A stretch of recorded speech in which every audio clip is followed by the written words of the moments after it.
यादें हमेशा से ही बहुत खूबसूरत होती हैं, लेकिन उन यादों के बारे में सोचते ही उसका मन भारी सा हो गया। संजना करण से किसी भी हाल में दूर नहीं जाना चाहती थी।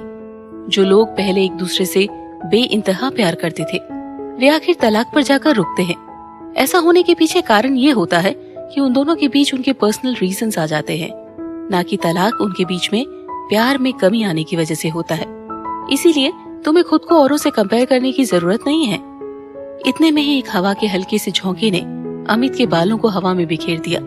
उसके बाल कुछ लंबे थे।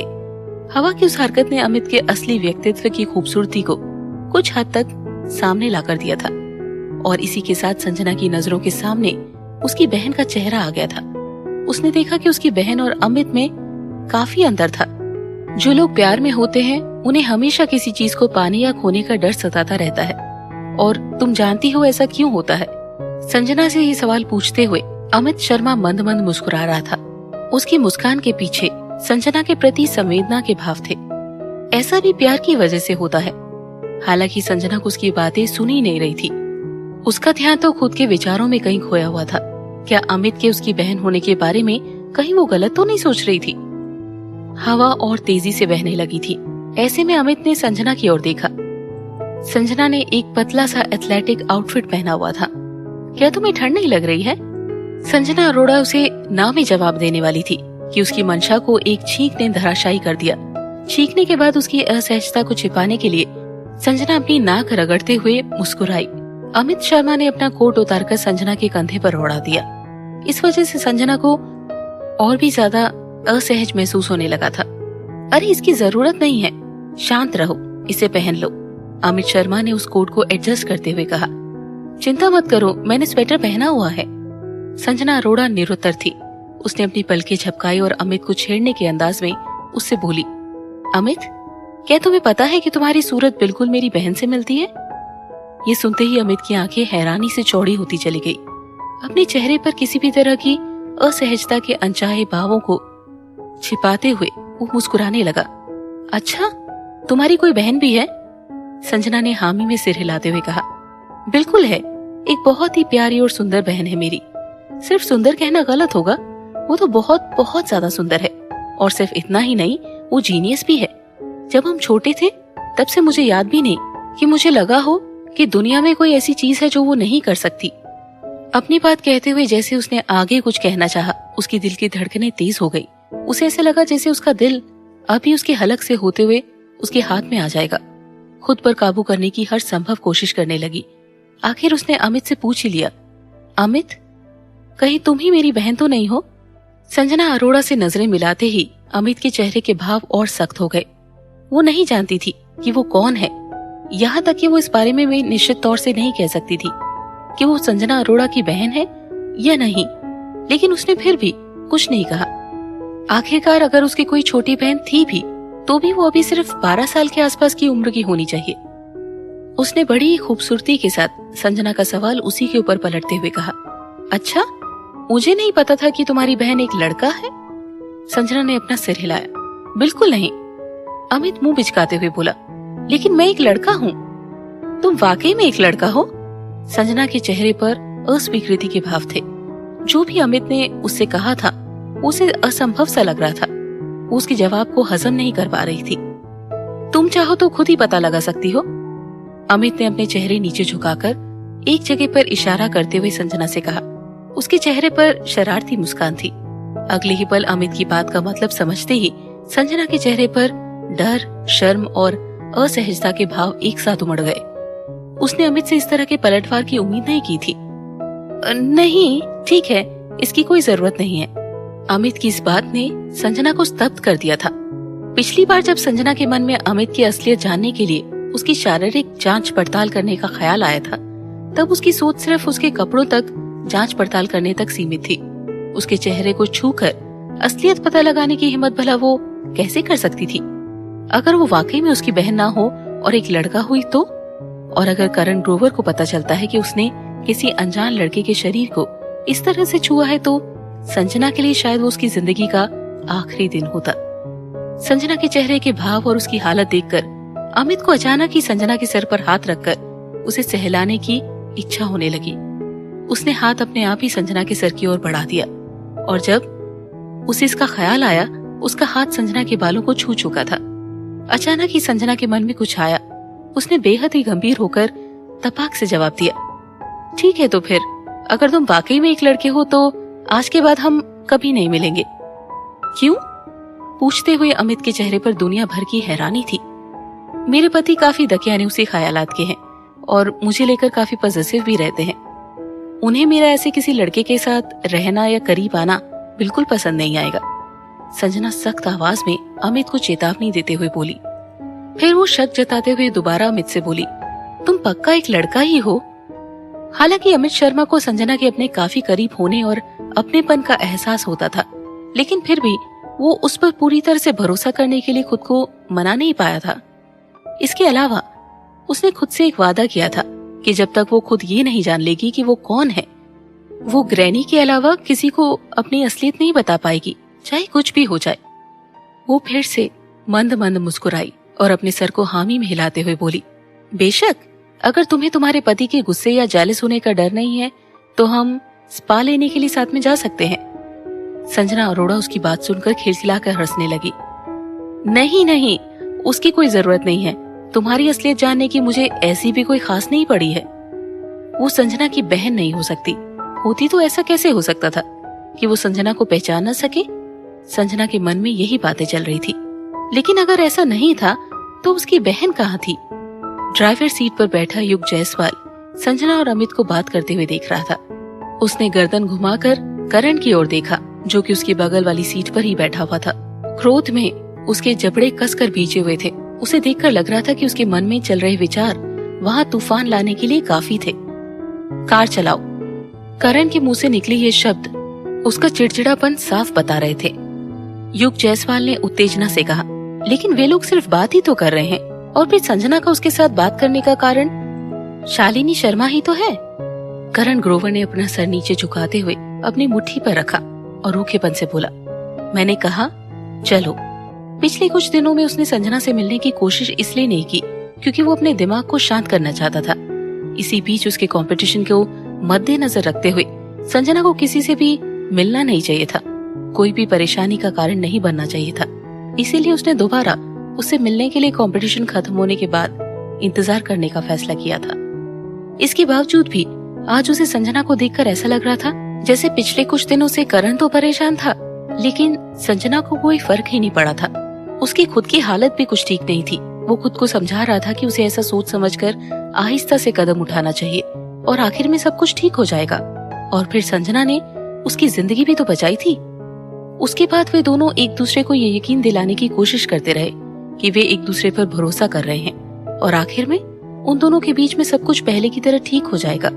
लेकिन सुनने में बेशक सब कुछ सही लग रहा हो, अभी भी उन दोनों के बीच में खटास ज्यों की त्यों बनी हुई थी। उसे लग रहा था कि संजना उसके पास आने की कोशिश नहीं कर रही है। उन दोनों के रिश्ते को लेकर संजना का दिल हमेशा से एक समंदर की तरह था जिसे तैरकर पार करना आसान नहीं था। करण ने अपना काफी सारा समय खुद को समझाने में बिताया था, लेकिन उसकी हर सोच और समझाइश को संजना की असलियत ने बेमानी कर दिया था। ऐसा उसका सोचना था। काफी मर्तबा उसे लगता था कि संजना को समझने की कोशिश करने में कोई बुराई नहीं है, लेकिन फिर भी उसे कभी कभी इस बात का अफसोस होता था कि चीजें और भी बेहतर होती अगर संजना ने उसे नया जीवन नहीं दिया होता। कम से कम वो खुद भी इस तरह से दुखी और परेशानी में नहीं होती। करण के दिमाग में उमड़ते विचारों के तूफान को युग जायसवाल के फोन के रिंग ने रोका। जैसे युग ने अपना ब्लूटूथ एयरपीस के बटन को दबाया, दूसरी ओर से आवाज आई, युग सर, जू हैफेंग जानकी जायसवाल के सैलून की ओर निकल चुकी है। ठीक है। युग जायसवाल ने कॉल को काटकर करण ग्रोवर की ओर देखा। करण काफी गुस्से में दिखाई दे रहा था। उसने ड्राइव करते हुए उससे पूछा, करण, क्या तुम एक मजेदार तमाशा देखने के मूड में हो? करण ग्रोवर ने असमंजस भरी निगाहों से युग की ओर देखा। उसके चेहरे पर उभरे सवाल को युग भांप चुका था, जिसका समाधान देते हुए वो करण से बोला, तुमने ही तो मुझे कहा था कि तुम कुछ अच्छा और मजेदार देखना चाहते हो और मुझसे ये चीजें अरेंज करने के लिए कहा था। आज एक रोमांचक कहानी का अंत होने वाला है। मैं चाहता हूँ कि उसे खत्म होते हुए हम दोनों साथ में देखें। उसने स्टीयरिंग व्हील पर अपने हाथ और मजबूती से कसते हुए कहा।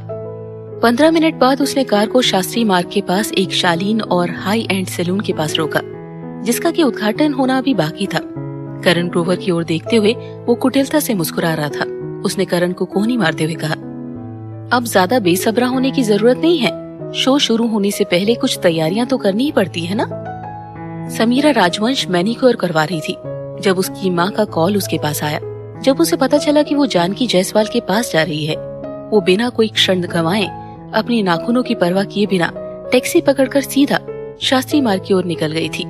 वहाँ पर पहुँचते उसने देखा कि आज जानकी जायसवाल के सैलून का भव्य उद्घाटन होने वाला है। हालांकि जानकी और किसी और औरत के बीच चल रहे झगड़े की खबर को जंगल की आग की तरह फैला दिया था। उसकी वजह से वहाँ पर काफी भीड़ पहले से इकट्ठा हो गई थी। और तभी समीरा राजवंश को लगा जैसे उसका सर फट जाएगा। वो भीड़ को तितर बितर करते हुए आगे बढ़ी और सामने का दृश्य देखकर हैरान रह गई। वहाँ सड़क किनारे वाकई में दो औरतें आपस में गुत्थम गुत्था होकर लड़ रही थी। सड़क पर गिरी पड़ी औरत का चेहरा देखकर उसका दिमाग भग से उड़ गया। वो उसकी माँ थी, जू हाफेंग, जिसे कि जानकी जायसवाल द्वारा तबीयत से धूल चटाई जा रही थी। उसकी शानदार क्लासी हेयर स्टाइल भी जानकी की मजबूत ग्रिप की वजह से पूरी तरह से बर्बाद हो चुकी थी। समीरा राजवंश ने अपनी माँ को इस तरह सरेआम बेइज्जत होते हुए कभी नहीं देखा था। ये पहली फुर्सत में उन दोनों तक पहुंची और उसने अपनी माँ के ऊपर सवार जानकी जायसवाल को खींच कर अलग कर दिया। अपने लिए मदद आती देख जू हाफिंग की हिम्मत बढ़ गई और वो दौड़कर जानकी तक पहुंची। उसने बिना एक शब्द बोले उसे कसकर तमाचा जड़ दिया। जानकी जायसवाल, बेशर्म, बेहया, कमीनी चुड़ैल कहीं की। अगले ही पल जानकी जायसवाल के चेहरे पर एक गहरी लाल रंग की छाप पड़ गई थी। जानकी उनमें से नहीं थी जो किसी के आगे झुक जाए। उसने तुरंत ही अपना हाथ पलटकर वार किया, जिसे कि बबीता ने रास्ते में थाम लिया और दोनों फिर से बिल्लियों की तरह लड़ने लगी। उन्हें लड़ता देखकर कोई ये नहीं कह सकता था कि दोनों एक सभ्य समाज और अच्छे परिवार से ताल्लुक रखती है। जिस बेरहमी से दोनों एक दूसरे को लड़ताड़ रही थी, वो दोनों ही पागल खाने से भागी मरीजों से कम नहीं लग रही थी। इधर लात, उधर तमाचा, तो कहीं पर मुक्का, जिसे जो जहां जैसे समझ में आता था वैसे दोनों के ही द्वारा अपने हाथ पैरों का भरपूर इस्तेमाल किया जा रहा था। शालीनता नाम की चीज दोनों भूल चुकी थी। बिखरे हुए बाल, फटे हुए कपड़े, दोनों ही रही सही इज्जत भी तार तार कर रही थी। वाकई में ये दोनों पागल बिल्लियों की तरह एक दूसरे का गला नोचने पर उतारू हो रही थी। समीरा राजवंश वहाँ मुंह बाए खड़ी उस घटना को घटित होते देखने के सिवाय और कुछ कर नहीं सकती थी। तभी उसे आभास हुआ कि वहाँ पर आसपास की संपन्न परिवार की औरतें, जिनमें माएं और बच्चियां भी शामिल थी, उस तमाशे का आनंद ले रही थी। उन्हें देखकर उसके मन में यही ख्याल आया कि या तो धरती फट जाए या फिर आसमान टूट जाए। लेकिन वो इससे ज्यादा बेइज्जती और नहीं सहन कर सकती थी। इसके साथ उसे इस बात का डर भी सता रहा था कि शहर में उसके परिवार के नाम की चर्चा चारों ओर जोर शोर से होने लगी है और इस वजह से उसके दादाजी उसके पिता की बिल्कुल भी परवाह नहीं करेंगे। और इस सब से ऊपर जो बात वो कतई बर्दाश्त नहीं कर पा रही थी, वो ये थी कि उसे भीड़ में अपने पिता प्रताप राजवंश चुपचाप खड़े तमाशा देखते हुए नजर आ रहे थे। समीरा राजवंश का गुस्सा अपने चरम पे था और केवल समय की बात थी कि कब उसका गुस्सा ज्वालामुखी बनकर फूट पड़ता। वो गुस्से में अपने पिता की ओर बढ़ी और चीखती हुई उनसे बोली, आपको नहीं लगता कि पहले ही काफी बेइज्जती हो चुकी है? जाइए और उन दोनों को रोकिए, प्लीज। प्रताप राजवंश अपनी बेटी से कुछ हद तक डरता था। उन पागल औरतों को इस तरह से लड़ते हुए देखकर वो पहले से ही डर चुका था। इसीलिए उसने उन दोनों को अलग करने के लिए 2 सिक्योरिटी गार्ड्स को बुला लिया था। उस तरह आखिरकार उन दोनों को अलग कर दिया गया। इस समय दोनों औरतों के बाल चिड़िया के घोंसले बन चुके थे और उनके कपड़े तार तार हो चुके थे। चेहरे पर एक दूसरे के नाखून के निशान थे, जिनमें से खून बहता साफ दिखाई दे रहा था। उन दोनों की इज्जत की धज्जियां उड़ चुकी थी और अब लोगों की नजरों में उनकी कोई इमेज बाकी नहीं रह गई थी। समीरा राजवंश अपनी माँ को कवर करते हुए खुद भी शर्मसार हुई जा रही थी। अचानक ही वैदेही भीड़ में से निकलकर सामने आई। अपनी आंखों के सामने का दृश्य देखकर उसने तुरंत ही समीरा को पूछा, ये क्या हो रहा है समीरा? इससे पहले कि वो अपनी बात खत्म कर पाती, जानकी जायसवाल और बबीता फिर एक दूसरे पर चीख पड़ी, तेरी मुझे हाथ लगाने की हिम्मत कैसे हुई, कमीनी? आईने में जाकर देख, तेरी असली औकात आज तुझे पता चल जाएगी। तुझसे तो ज्यादा ही औकात है, कलमुही, बेशर्म, बदबूदार औरत। दांत पीसते हुए जानकी को भला बुरा कहते हुए बबीता की सांस फूले जा रही थी। बेशर्म औरत अपना घटिया और बुढ़ियाता चेहरा जाकर आईने में देख। बिकाऊ औरत, झुर्रियों भरे चेहरे के साथ मर्दों को लुभाने की सोचती है। कमीनी, अरे तेरे चेहरे पर कोई थूकना भी पसंद नहीं करेगा। अपनी ऐसी बेइज्जती सुनने के बाद जानकी जायसवाल का पारा 7वें आसमान पर पहुंच गया था। आंसू उसकी आंखों से निकलकर गालों पर आ चुके थे। वो भड़कते हुए चीखी, मैं नहीं जानती तू क्या बकवास किए जा रही है, लेकिन तू जैसी औरत यही कर सकती है। अपने हक में बात जानी ना देखी तो दूसरों को बदनाम करना शुरू कर दिया। कितनी शर्म की बात है।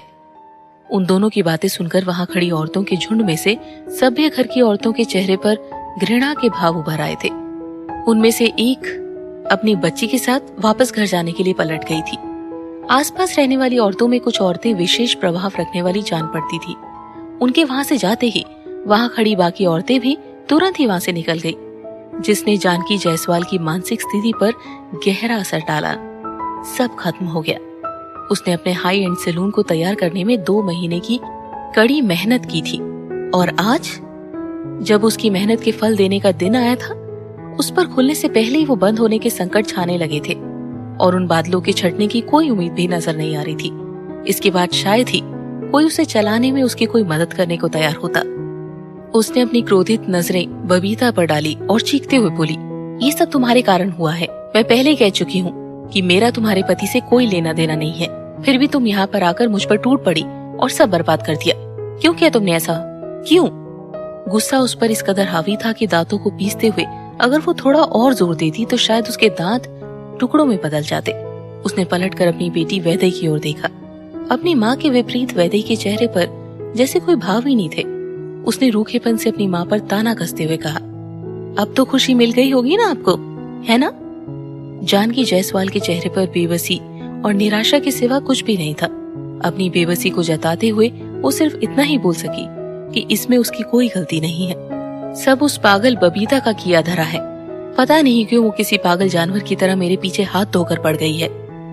जानकी जायसवाल ने जैसे ही बबीता की ओर उंगली उठाई, बबीता उस पर चीख पड़ी, जाहिल औरत, मुझ पर चिल्लाने की हिमाकत कैसे की तूने? आज तो मैं तेरी जान ले लूंगी। बस करो आप लोग, बंद करो इस तरह से झगड़ना। कितनी बेइज्जती हुई है ये काफी नहीं है आप लोगों के लिए? अभी और तमाशा करना बाकी है क्या? समीरा राजवंश अपनी माँ को खींचते हुए वहां से लेकर जाने लगी। इसी बीच उसने अपने पिता प्रताप राजवंश को आवाज दी। फिर तभी एक कार में बैठकर वहां से सभी लोग निकल गए। उन लोगों के जाने के बाद वैदेही भी अपनी माँ जानकी जायसवाल को खींचती हुई सैलून के भीतर लेकर गई। सैलून का दरवाजा बंद होते ही वहां पर केवल वही लोग रह गए जो पहले से ही वहां पर मौजूद थे। जिस जगह पर कुछ समय पहले शोर शराबा और कोलाहल मचा हुआ था, अब वहां सरसराहटों की आवाज बाकी रह गई थी। जहां तक युग जायसवाल की बात थी, वो कार की सीट पर बैठी सारी घटनाओं को घटित होते हुए देख रहा था, जिनके घटित होने के पीछे उसका ही कपटी दिमाग था। उसका चेहरा खुशी से खिल उठा और उसके होठों पर कुटिल मुस्कान खिल रही थी। तमाशा आखिरकार खत्म हो गया। लेकिन अफसोस है कि सैलून के अंदर का दृश्य और इस तमाशे का इन लोगों पर क्या असर पड़ा, उसका आनंद हम लोग नहीं ले पाए। युग जायसवाल की बात सुनकर करण ग्रोवर हैरान था। उसने उत्सुक होकर युग से पूछा, तुम्हें वाकई में लगता है कि ये बातें बद से बदतर हो सकती थी? मैं समझा नहीं, तुम क्या कहना चाहते हो करण? तुम पहले ही इतनी सारी लड़कियों को मूर्ख बना चुके हो।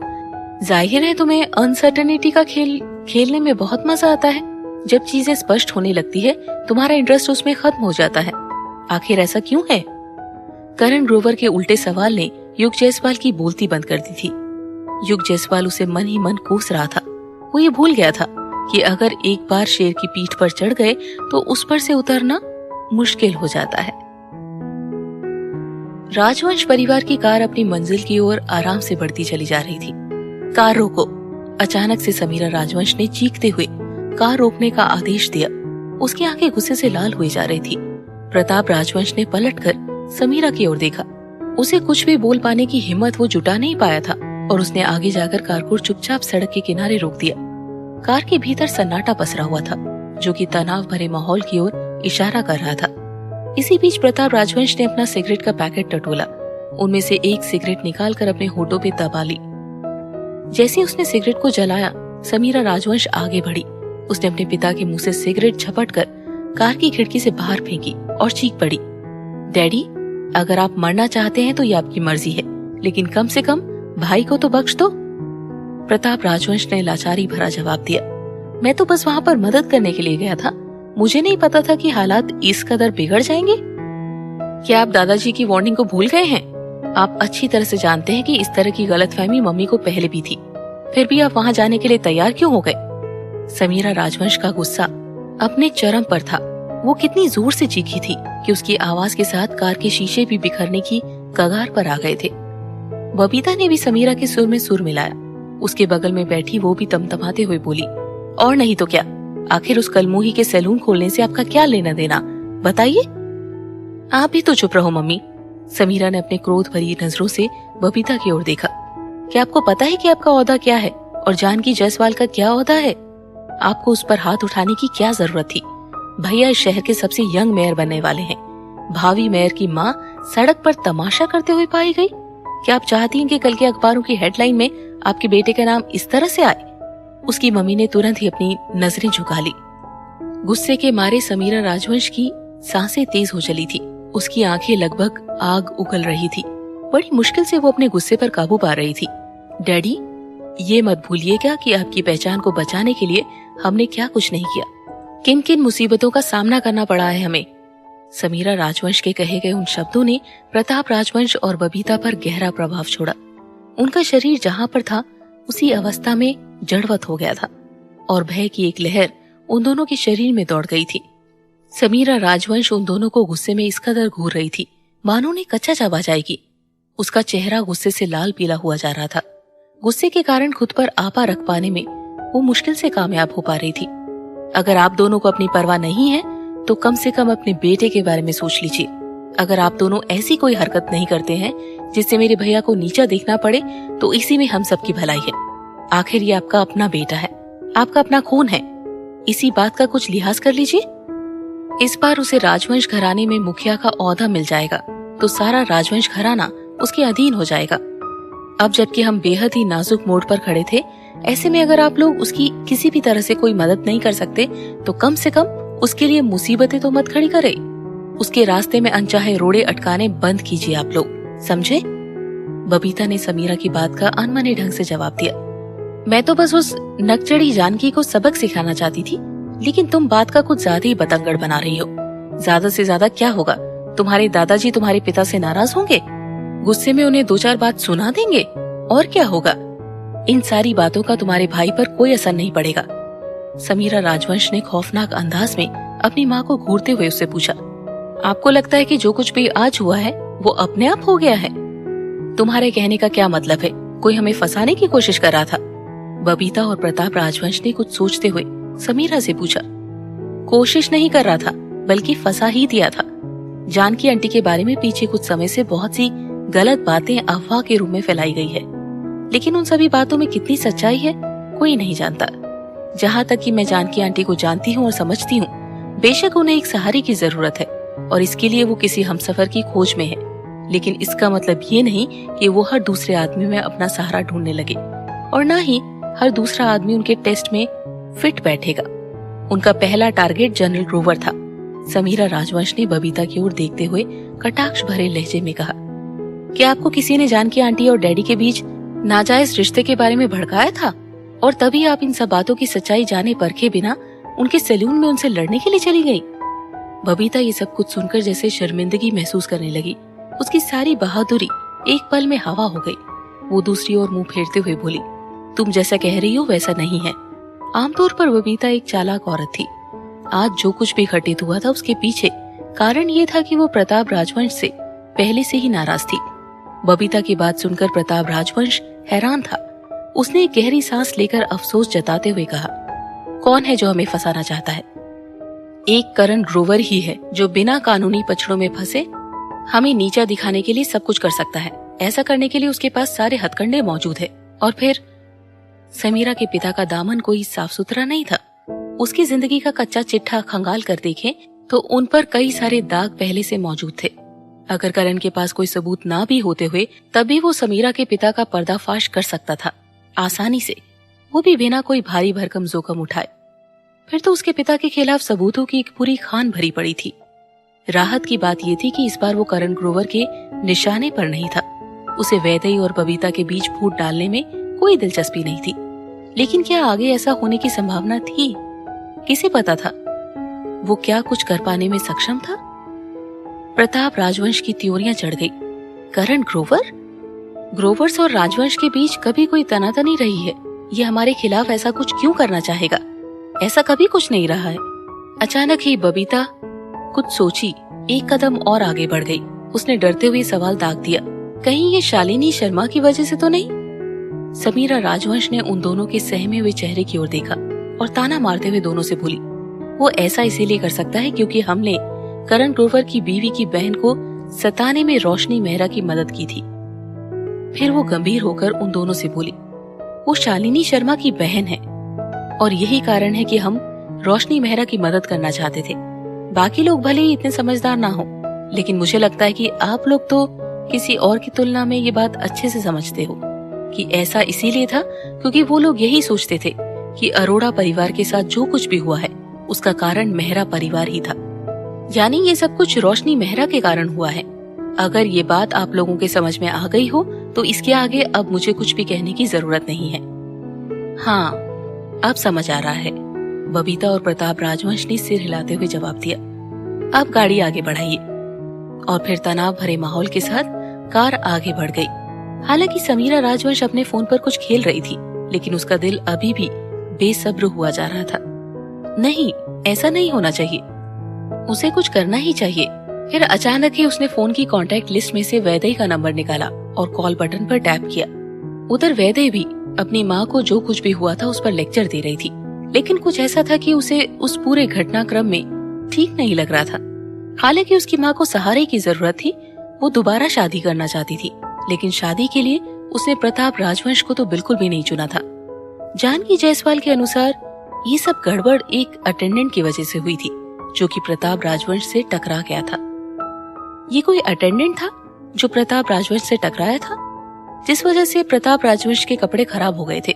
इसी वजह से प्रताप को कपड़े बदलने के लिए अपार्टमेंट के एक रूम में जाना पड़ा था। जहां प्रताप राजवंश कपड़े बदल रहा था, उस अटेंडेंट ने जानकी जायसवाल को भी उसी कमरे में ये कहकर भेजा था कि प्रताप राजवंश को कुछ हो गया है। लेकिन जैसे ही वो उस कमरे में पहुंची, उसे पता चला जैसा उसे बताया गया था वैसा कुछ भी घटित नहीं हुआ था। अपने आशिक मिजाज स्वभाव के चलते जानकी को वहां देखकर उसने उससे कुछ देर बात करने के लिए कहा। बहुत ज्यादा समय नहीं बीता था कि बबीता भी वहां पर आधम की थी। वैदेही ने जानकी जायसवाल के बताए हुए अटेंडेंट को ढूंढने की कोशिश की, लेकिन उसे जो कुछ भी पता चला वो जानकर उसे बहुत ज्यादा हैरानी हुई थी। उस बिल्डिंग में ऐसा कोई भी अटेंडेंट काम नहीं करता था। जानकी और प्रताप राजवंश को फंसाया गया था। कौन था आखिर ये? वो इस बारे में समीरा राजवंश को बताने के लिए उसे कॉल करना चाहती थी। जैसे ही उसने समीरा को कॉल करने के लिए फोन उठाया, उतने में एक इनकमिंग कॉल उसके मोबाइल स्क्रीन पर फ्लैश होती दिखाई दी। ये समीरा का ही कॉल था। वैदेही को लगा कि जरूर समीरा को उस घटनाक्रम के बारे में कोई खास बात पता चली है, जो कि सारी गड़बड़ी को उजागर कर देगी। इसी उधेड़बुन में उसने कॉल रिसीव किया, लेकिन इससे पहले कि वैदेही कुछ बोल पाती, फोन पर समीरा की आवाज सुनाई दी। हमें फंसाया गया है। वैदेही का सोचना सही था। वैदेही का चेहरा गंभीर होता चला गया। सही कहा, और अगर मैं गलत नहीं हूं तो इन सब के पीछे जरूर संजना अरोड़ा का ही हाथ है, और ऐसा वो जरूर हमसे बदला लेने के लिए कर रही है।